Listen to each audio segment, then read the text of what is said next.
Bonjour à tous, moi c'est James, je suis pasteur à une église à Louvain-la-Neuve. Que signifie Vendredi Saint pour vous? Peut-être comme moi vous avez grandi pas dans une famille chrétienne, mais une famille peut-être athée ou agnostique, et vous vous posez la question, mais que signifie la mort d'un homme il y a 2000 ans? Mais je pense que Vendredi Saint s'explique en deux simples vérités, et la première c'est la suivante. L'humanité veut régner à la place du roi. En 1789, le roi Louis XVI a été mis à mort à la place de la Révolution à Paris. C'est un moment qui a bouleversé le monde entier. Mais ce que nous avons dans le récit biblique, le Vendredi Saint, c'est une révolution encore plus importante. Il ne s'agit pas d'un rassemblement des Français pour tuer le roi de la France, c'est un rassemblement des nations pour tuer le roi choisi par Dieu, le roi éternel, Jésus-Christ. Regardons de plus près qui figure dans le récit biblique.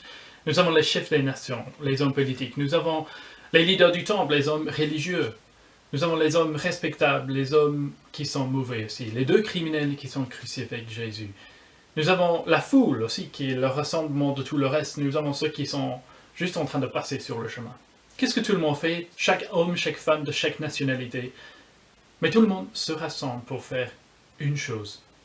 Rejeter cet homme.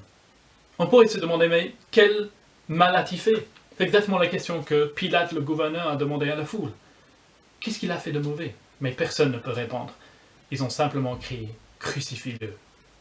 Et ça, c'est exactement ce que nous voulons faire. Rejeter ce roi, le roi choisi par Dieu. Le soldat romain, après la mort de Jésus, va dire certainement, cet homme était innocent. Je vous encourage à lire un des récits de la vie de Jésus-Christ, parce que nous lisons à propos d'un homme qui n'a que aimé les autres, rempli d'amour, de compassion. Il a accueilli ceux qui étaient exclus, rejetés, méprisés dans la société. Il a guéri les malades, il a calmé les tempêtes, il a ressuscité même les adultes et les enfants de la mort. Même les soldats, lorsqu'ils étaient en train de le tuer, il a prié pour leur pardon. Il a dit, Père, pardonne-leur, parce qu'ils ne savent pas ce qu'ils font. Qui était cet homme rempli d'amour et de compassion?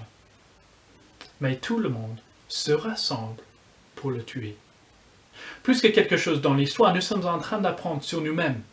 Vendredi Saint, c'est comme un miroir. Nous sommes en train d'apprendre qui nous sommes, notre attitude vis-à-vis de Dieu et de son roi éternel. Mais il y a juste un problème pour l'humanité. Contrairement à Louis XVI, on l'a mis sur une guillotine, il n'est plus. Mais ce n'est pas le cas pour le roi éternel. Oui, on l'a mis sur une croix, mais il a dit que 3 jours après, il allait ressusciter. Et c'est exactement ce qui s'est passé. Le tombeau vide. Et Jésus a dit qu'il va revenir un jour, on ne sait pas quand. Et il va juger toutes les pensées et toutes les actions de chaque homme et de chaque femme. La trahison contre un roi terrestre, c'est bien sûr la peine de mort. Combien plus alors la punition pour ceux qui ont trahi, qui ont rejeté le roi éternel.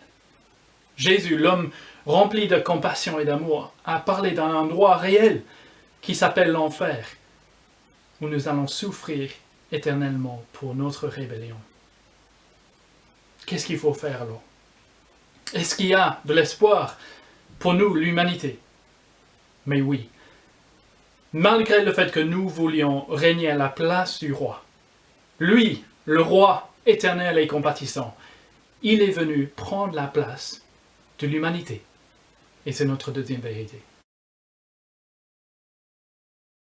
En ce moment, nous voyons le courage exemplaire des médecins pendant cette crise de Covid-19. Pas loin d'ici, à l'hôpital de Saint-Pierre, il y a des médecins qui risquent leur vie par amour pour sauver les autres. Vendredi Saint, nous avons un amour même plus vaste que ça, un sacrifice qui dépasse de loin même cet amour.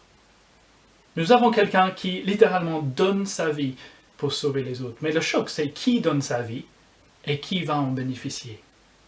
Pour mieux comprendre ce qui se passe à la croix de Jésus-Christ, voyons d'abord ce qui se passe au niveau de la lumière. À midi donc, il y a des ténèbres partout dans le pays. À midi où le soleil est censé briller le plus, nous n'avons que des ténèbres et cela pendant 3 heures. Qu'est-ce que ça signifie? Mais dans la Bible, les ténèbres veulent toujours dire la colère de Dieu déversée sur la rébellion des hommes. Écoutons ce que dit Ésaïe par exemple. Le jour de l'Éternel arrive. C'est un jour cruel, un jour de colère et d'ardente fureur, faisant disparaître les pécheurs de sa surface. En effet, le soleil s'obscurcira dès son lever, et la lune ne fera plus briller sa lumière. J'interviendrai contre le monde à cause du mal commis, contre les méchants à cause de leurs fautes. Je mettrai un terme à l'orgueil des hommes insolents. Les ténèbres alors veut dire que Dieu est en train de déverser sa colère. Mais la question c'est qui est en train de souffrir? Qui est en train de prendre sur eux le jugement, la colère de Dieu?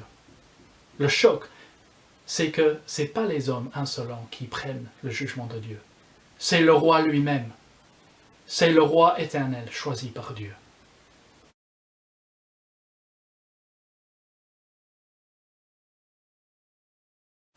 Le vendredi saint alors, ce n'est pas les nations, l'humanité qui est en train de souffrir le jugement de Dieu pour leur rébellion contre le roi, mais le roi lui-même est en train de souffrir et prend sur lui la colère.